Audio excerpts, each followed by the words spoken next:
आज इस देश में बहुत बड़ा इतिहास रचा गया। इस देश में एक तानाशाह ने अपने राज तिलक का स्वांग रचा। इस देश में एक ऐसी संसद का उद्घाटन हुआ जहां लोकतंत्र को छोड़कर सब कुछ है। लेकिन सबसे स्याह इतिहास और आने वाला समय इसका साक्षी रहेगा कि जब एक तानाशाह अपना राज तिलक कर रहा था, तब हमारे देश की सबसे होनहार बेटियां इस तरह से घसीटी जा रही थी, मारी जा रही थी, डंडों से पीटी जा रही थी।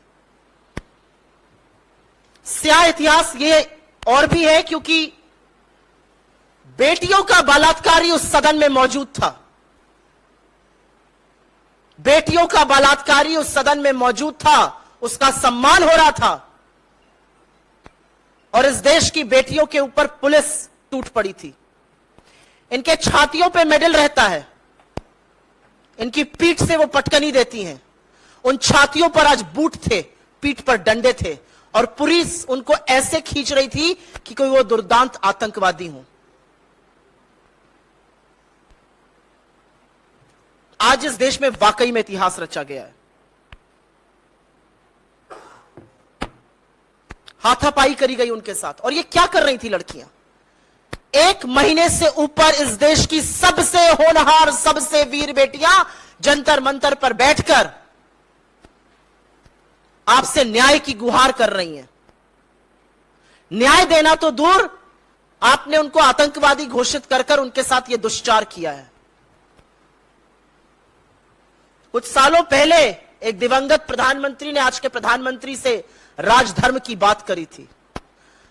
आज जब राजदंड के नाम पर एक सोने नामी की छड़ी लेकर प्रधानमंत्री चल रहे थे, उस समय देश की बेटियों के साथ यह हो रहा था। और मन में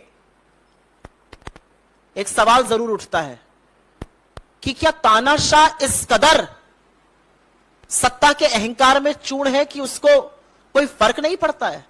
दिल्ली को छावनी बना दिया गया, किसी को आने की दिल्ली के अंदर इजाजत नहीं है, लेकिन वो 1 महीने से न्याय की गुहार कर रही हैं।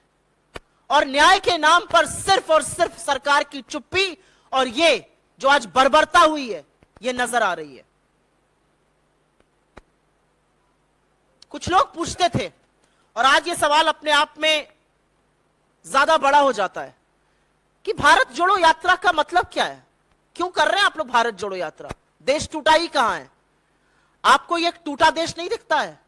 आज जिस तरह से साक्षी मलिक को या विनेश फोगट को या बजरंग पुनिया को जिस तरह से खींच खींच कर लताड़ा जा रहा था, जब नए संसद का उद्घाटन हो रहा था तो हमारे देश की बेटियों का चीरहरण हो रहा था। इतिहास इस बात का साक्षी बना है आज।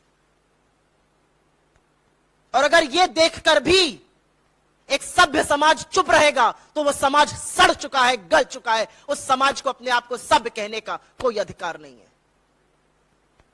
देश का प्रधानमंत्री सत्ता के नशे में ऐसा चूर्ण है कि उसको लग रहा है वो राजदंड का प्रतीक लेकर एक नई संसद का उद्घाटन कर रहा है। दीजिए राजदंड और निभाइए राजधर्म। राजधर्म आप तब निभाइएगा जब आज शाम तक बृजभूषण शरण सिंह को आप निकाल फेंकिएगा। आज भी वो आदमी कुश्ती संघ फेडरेशन का अध्यक्ष बना हुआ है, आपका सांसद है, संगीन आरोप है उस पर, पॉक्सो जैसे आरोपों से दबा हुआ है वो, और वो ललकार रहा है हमारी बेटियों को। ये वो बेटियां हैं जिनको आप अपने घर की बेटी कहते थे। क्या हो गया है मोदी जी आपको? और अगर किसी को भी लगता है कि एक इमारत बना जाने से आप इतिहास रच देंगे, तो मैंने पहले भी कहा है, सीमेंट, बालू और स्टील की इमारतें इतिहास नहीं रचती। इतिहास आपने रच दिया आज, और इतिहास बहुत स्याह रचा इन बेटियों को देखकर।